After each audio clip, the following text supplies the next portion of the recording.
What does the music you love say about you? Personally, I'm a riff guy. I'm attracted more to melody than lyrics, but people are different. And that's part of my listener profile, which will be explained by recording engineer and professor of music at Berklee College in Boston, Susan Rogers, who has a new book out. This is what it sounds like, what the music you love says about you, co-authored by Ogie Ogas. I'm Lance. I'm joined by UTA Radio students Faith and Ron, and of course, Susan Rogers. Susan, thanks again for doing this with us.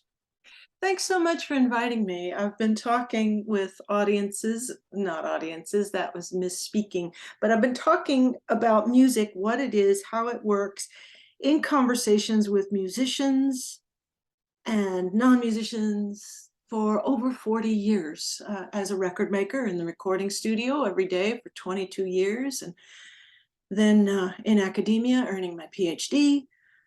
And then more recently, 14 years at Berklee. So yeah, it's always a joy to be invited to talk about what music is and how it works and why we love it so much. That background of music, I'm sure, has helped when it comes to writing this book, and of course in your teaching. But you've worked with some really big heavy hitters in your music career, correct? Yes, very much so. I'm best known for my work with Prince. I was Prince's engineer from 1983 through 87. I engineered with him. I joined him as a technician, but I worked on Purple Rain, Around the World in a Day, the Parade album, Sign of the Times, the Black album, which was pulled from the loading dock before he decided to release it, but technically that was one of mine. And all the other things we did as well. I mean, he made records with The Time and Sheila E., Vanity Six, and he was extremely prolific in the 80s, and I was his engineer. And before we get to the book portion, I understand that you had a hand in recording and basically starting this vault that we hear a lot of, where some of the unreleased stuff is still coming out. Yes, what happened was I joined him in 1983 when he put out the call through his management to get him an audio technician. He needed someone to keep his home studio running. This was before he built Paisley Park Studios. So I joined him as a tech, and then he right away put me in the engineering chair. The thing about Prince is that he would stay up all night and work these tremendously long sessions, long hours, and he might ask at 2 o'clock in the morning for a certain tape to be brought to him. And I needed to know where all these things were. So I began compiling all his tapes, cataloging them, getting them all in one place. As Paisley Park Studios, the big complex, was designed and built, it was decided to put like a bank vault in the ground level of Paisley Park Studios. That bank vault with a big bank vault door became the repository for his tapes. By the mid-90s, they couldn't shut the door. It was so full of tapes. It spilled out into the little anteroom. It spilled out into Paisley Park. He was extraordinarily prolific. But yeah, I did start that vault. Amazing. Let's throw it to Ron and Faith. Who's got the first question? I can start. My first question is kind of just what inspired you to write the book, and then similarly, the bright cover art that's on the title and the interactive website. Where did all that come from? Ogie approached me right after I had contributed to a book he wrote or co-wrote called Dark Horse. And Dark Horse is a book about people who achieve success through a very unlikely and unexpected route. And I was one of the people featured in that book. So after Dark Horse came out, he asked me, would you like to write a book about music? And I said, well, no, because I'm a non-musician. My students know more about music than I do. What I know about, what I've been doing my whole professional life, is I'm a listener. I'm a non-musician music lover whose focus for all those years in the studio was to help musicians manifest their ideas. I can take the music they're making and mic it and record it and mix it and produce it and help records be born into the world. So he said yes to that. Let's write a book about music listening. And that's what inspired me. Yeah.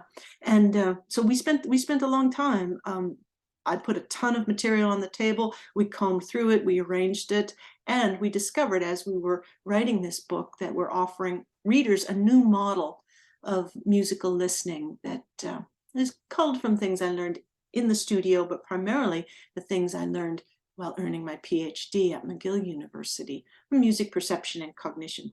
As for that groovy cover, our publisher, Norton in New York, they said, we're going to go outside of the house. We're not going to use our art director. We're going to commission a work of art for this cover. So they commissioned an artist, a New York artist named Mike Perry, and he does work for Nickelodeon and stuff like that. And he gave us this groovy cover.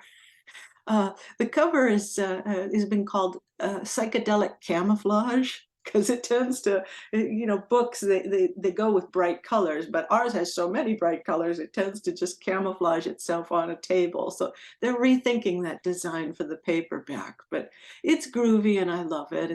It's musical and it's loud, and a book on music listening should be loud. So yeah, that's our cover. It's pretty eye-catching. So you're going to notice that when you go into the bookstore, aren't you? I hope so. Okay. Susan, I was reading through your book and I noticed that you said that you received a call from your ex-boyfriend saying that your dream job was waiting for you. What was that moment like for you? Did you feel like you weren't ready for it yet?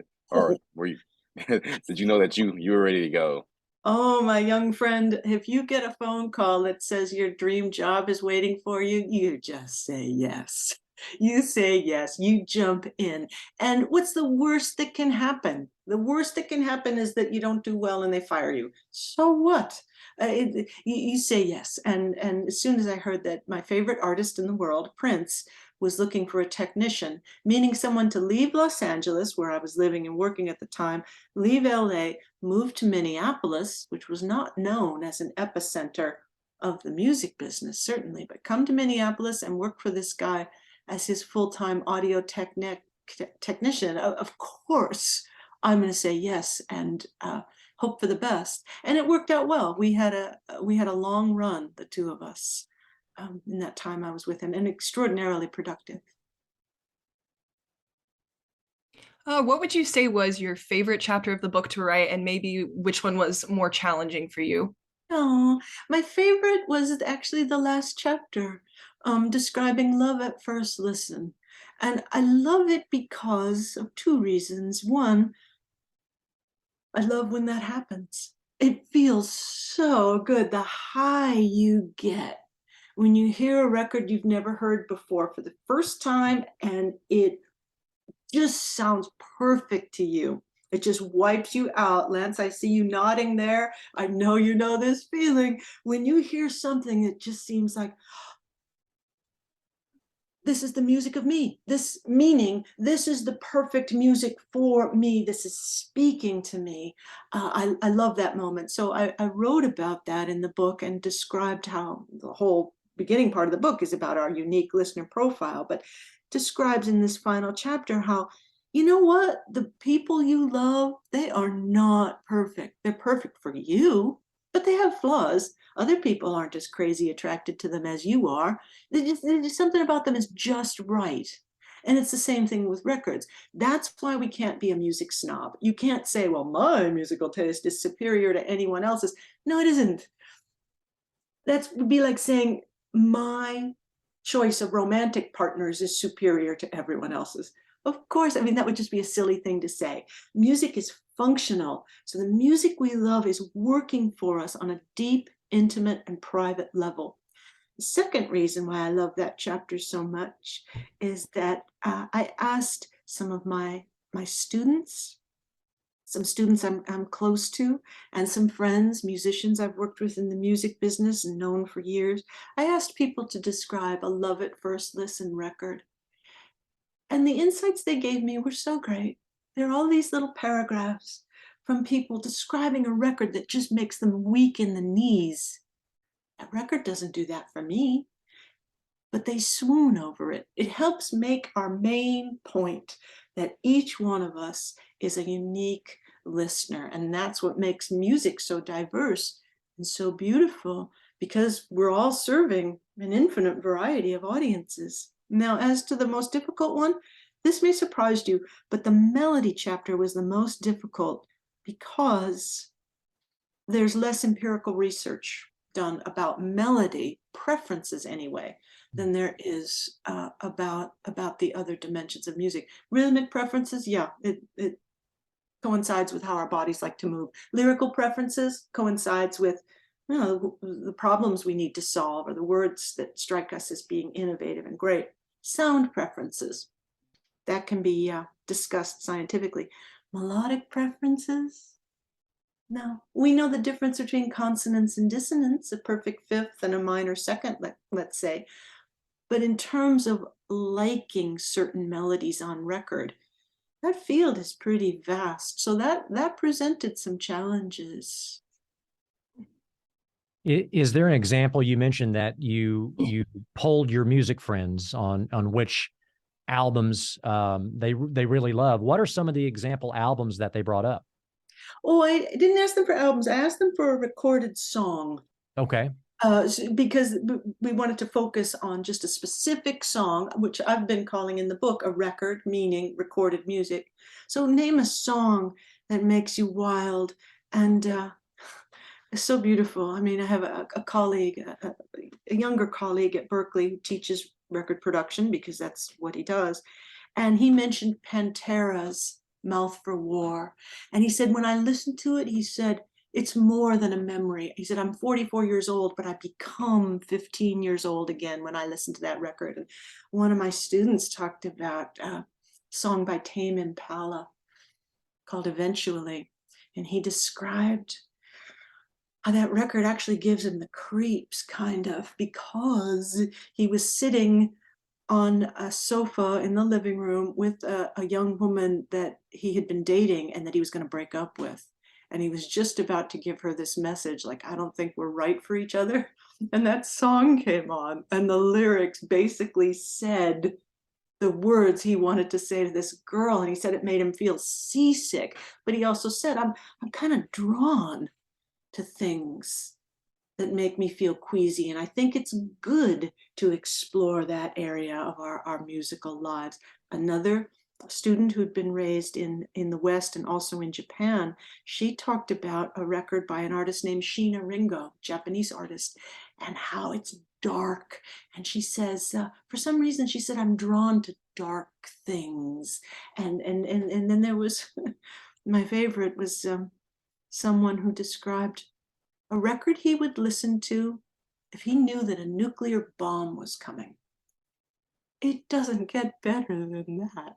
If you're saying, I'd be okay if this was the last thing I ever heard in my life, and that record was Broke Down Palace by the Grateful Dead. I don't have that feeling about that record, but to this person, it's his top pick. That's I think kind of a beautiful thing.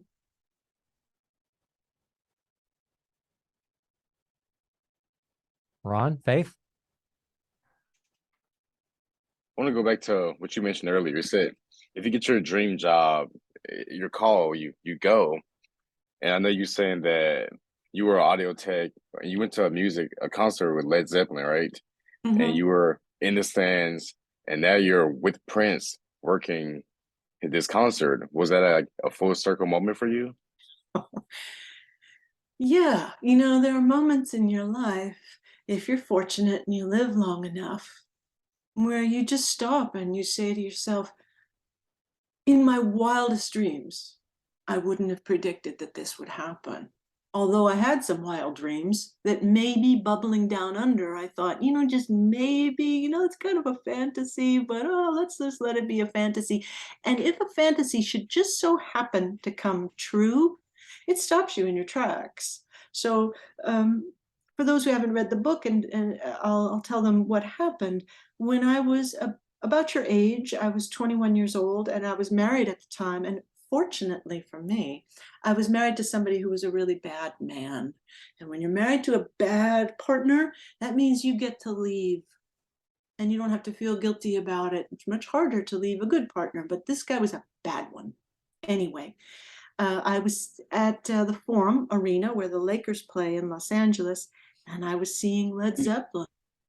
And Led Zeppelin was on the Song Remains the Same tour. And I just loved Jimmy Page, my favorite guitarist. They were on stage and it was amazing. And I was with my friends. But the person I was married to had demanded that I be home by 10 o'clock. I didn't know. The ticket said starts at 8 o'clock. So I thought, okay, they'll be done by 10. No, they were just getting warmed up at 10 o'clock. So I was so afraid. It was so terrible. I had to leave because the person I was married to was physically abusive. And if I didn't leave and get home by 10 o'clock, it would be a really bad night. So I left. But before I left, I looked up at the rafters in the forum and I made a little vow to myself. And I said, I swear I'll come back here someday and I'm going to mix sound for an amazing band and no one's going to tell me to leave.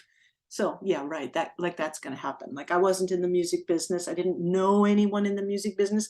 How the heck is this going to happen? But it did.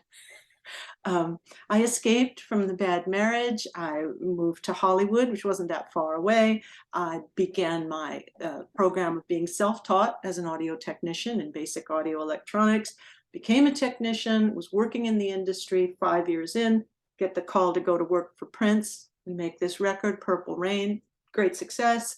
We're on the Purple Rain tour. And at that time, Neil Diamond came along and broke our record. But at that time, we set the record for the most number of shows in Los Angeles. We did 7 dates at the Forum in LA and 3 dates at the Long Beach Arena. Record setting. He was huge at that time.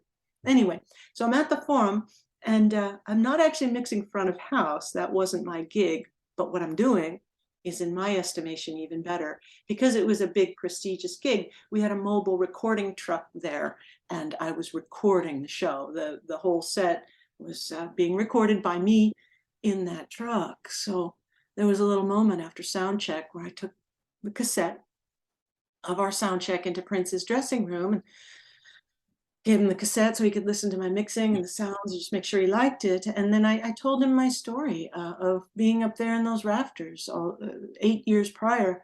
And I thanked him for making my dream come true. And I'll never forget the look on his face.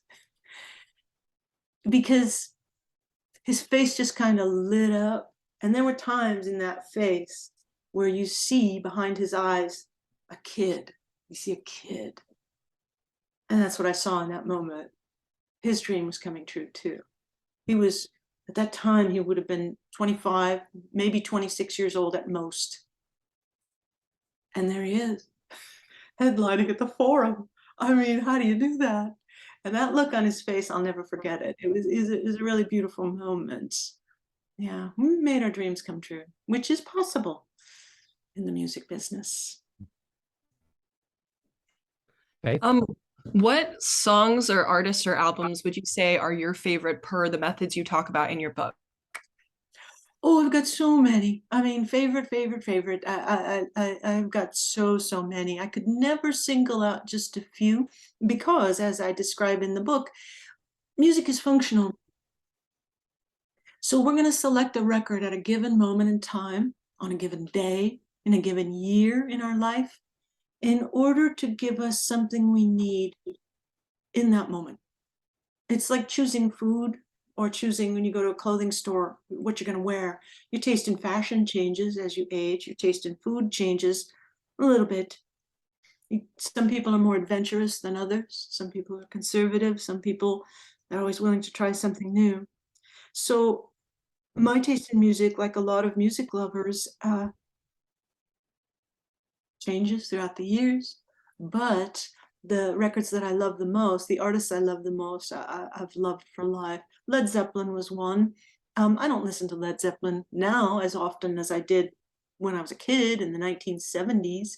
Sly and the Family Stone, however, I can put on any day of the week, and I'm always going to respond to that. So some artists just go with you throughout your life. Al Green, forever, for always. Stevie Wonder, kind of. Stevie had a kind of a bad run there for a little bit in the 90s, but his early stuff, yeah. So yeah, it's constantly changing. In the book, I write about how lyrics solve problems for us. And when we're young, the lyrics that appeal to young people and solve young people's problems are different than the lyrics that solve the problems of middle-aged and older people. naturally. So yeah, we change throughout our lives, but some things stay the same. We alluded to it at the beginning of the program here about the listener profile, and on the website, this is what it sounds like.com. You list out the 7 key dimensions of a record: authenticity, realism, melody. Is that necessarily based on a certain format, or is that just based on, again, that listener preference that something speaks to Yeah, them? these are things that I learned about in grad school when I was studying music perception and cognition and psychoacoustics. So when we're listening to a record, there are at least 7 dimensions of any given record in any style of music that can provide us with a sonic treat. And by sonic treat, I mean 7 different dimensions of a record that could cause us to release just a little bit of dopamine or opiates if you're hearing that record for the first time. So feel-good neurotransmitters don't need to be released to every aspect of the record. All you need is one. So, for example, you might put on a record just because you need that groove rhythmically. That's all you need. James Brown's got a record called Hot Pants. It's from the 70s, from when I was a kid, and hot pants were popular. The lyric on that, it says, "Hot pants gives you confidence." Those lyrics mean nothing to me. I don't wear hot pants. I don't need confidence from wearing really short shorts. That wouldn't work for me. So no, I'm not going to listen to that record for the lyrics. I'm listening to it for Clyde Stubblefield, that funky drummer. I'm listening for Jimmy Nolan on rhythm guitar. That's the treat I want, and that's the record that gives me that treat. But when I listen to Beethoven, as Prince says, had nary a drummer. There's no drummer in Beethoven. I'm listening for melody and harmony. I'm listening to be taken away. And I love great lyric writing. I love Lana Del Rey. I love Father John Misty. And I love their lyric writing. And I'll listen for their poetic constructions. And of course, Bob Dylan. Some records I'm going to listen to for the sound design alone, for the timbres. Boy, I love the sound of a Gibson Les Paul through a Vox amplifier, to a Fender Tweed. Yeah, I love the Rolling Stones. Yeah, I love Led Zeppelin. I love the sound of those guitars. So those are the 4 musical dimensions: lyrics, melody, rhythm, and timbre. But the 3 aesthetic dimensions are, well, they apply to all art forms. It can be dance or sculpture or paintings or books or movies or television. So those 3 aesthetic dimensions that can also give us a dopamine hit are the dimension of novelty. Sometimes we respond to, or sometimes we prefer records that are groundbreaking, innovative, and other people prefer records that are in a familiar style. Authenticity is another one. That refers to the performance gestures. Do you believe that singer? Is she singing her heart out? Is that drummer really flirting with you with that groove? Is this bass player feeling it? So that's authenticity, and that performance gesture certainly can give us a little bit of a dopamine hit. Even if we don't like the song itself, we might love the performances. And then the last one is realism versus abstraction. The records that I love best are records that allow me to have the visual fantasy that I enjoy. When I put a record on, my go-to visualization, my fantasy, is picturing the musicians playing it and performing it. I've had that fantasy since I was a little kid. It's been stable throughout my lifetime. Many other music lovers don't want to see people at all. They put on a record in order to see abstract shapes and colors. A lot of the great musicians I know, that's the fantasy they have. When they put on a record, they see abstract shapes and colors. Some people, a lot of young people have given me this response. The visual fantasy they enjoy is, as one kid put it, he said, "I see the room where this music would fit." He plays a lot of video games, and that's what a video gamer does. You've got music going on in the background, and you're navigating through these different rooms. So when he listens to the electronic music that he likes, he's picturing, this is the room where this music would go. Some people picture themselves performing, or they might picture nature scenes, or the beach or the mountains and things like that. So the visual fantasy that we get is tied to the style of record that prompts that visual fantasy.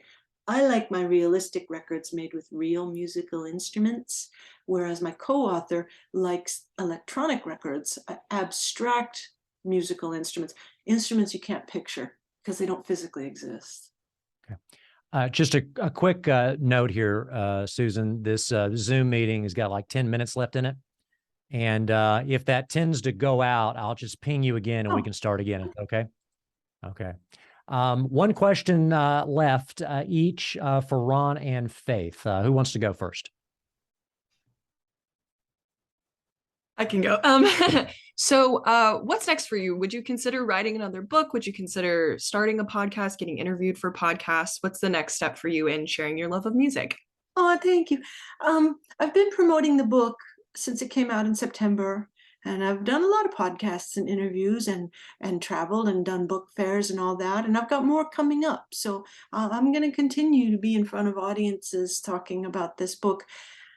This again, seem to have a life of dreams coming true, but there's a possibility that I will be able to check something off of my dreams list. I met with a fellow named Peter Cariani, who is known in music perception and cognition circles. He's an auditory neuroscientist. He's one of the most brilliant people I know. Your IQ goes up when you're in the room with this guy. And we just met and talked last week about doing writing another book, but not for a lay audience. It would be it would serve as kind of a textbook.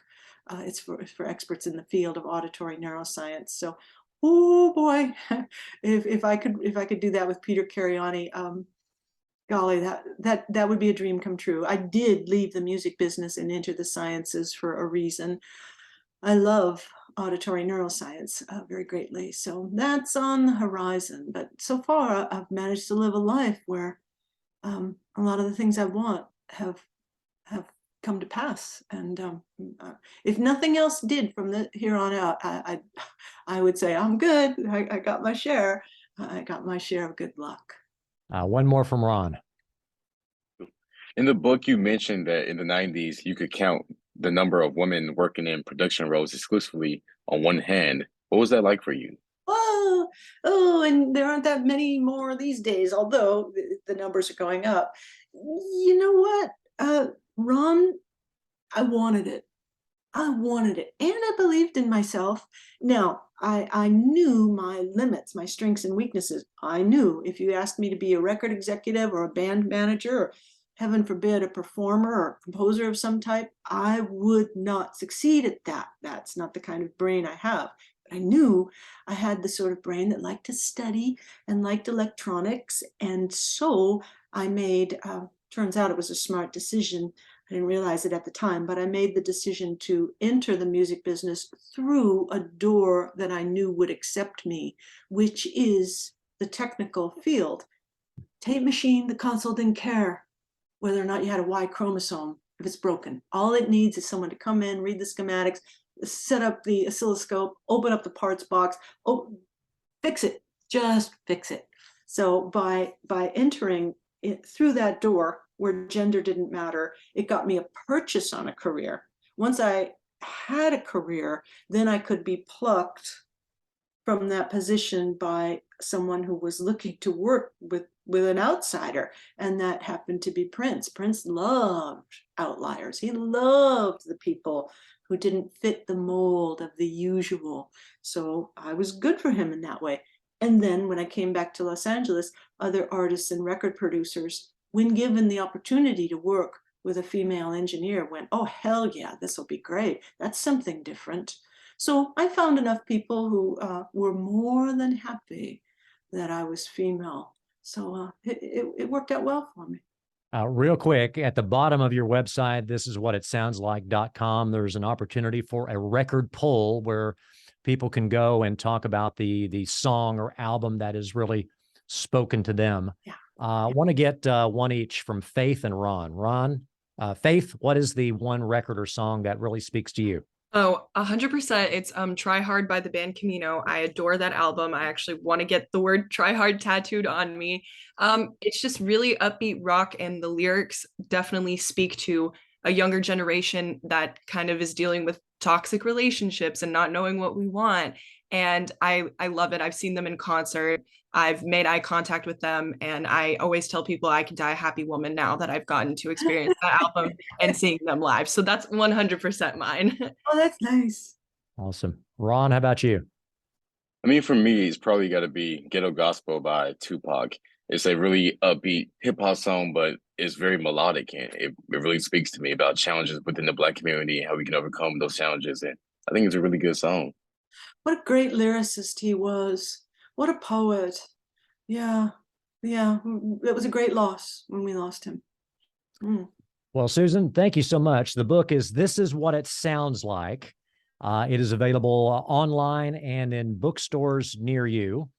And we appreciate your time. Thanks. Oh, I appreciate your time. And thank you very much for your interest. And to those who might be listening who happen to be pursuing a career in the music business, good luck to you. I don't mean that in a sarcastic way. I mean that in a very genuine way. There are careers out there. I mean, it takes persistence. Nothing stops pure persistence. Remember that slow growth is strong growth. So don't be thinking you gotta have overnight success. Work hard, work diligently. Remember that a life in the arts is a life in problem solving, and those problems will never go away. You're gonna be solving problems your entire career as long as you live. So just keep at it, and you can have this. Great. Thank you. Thank you.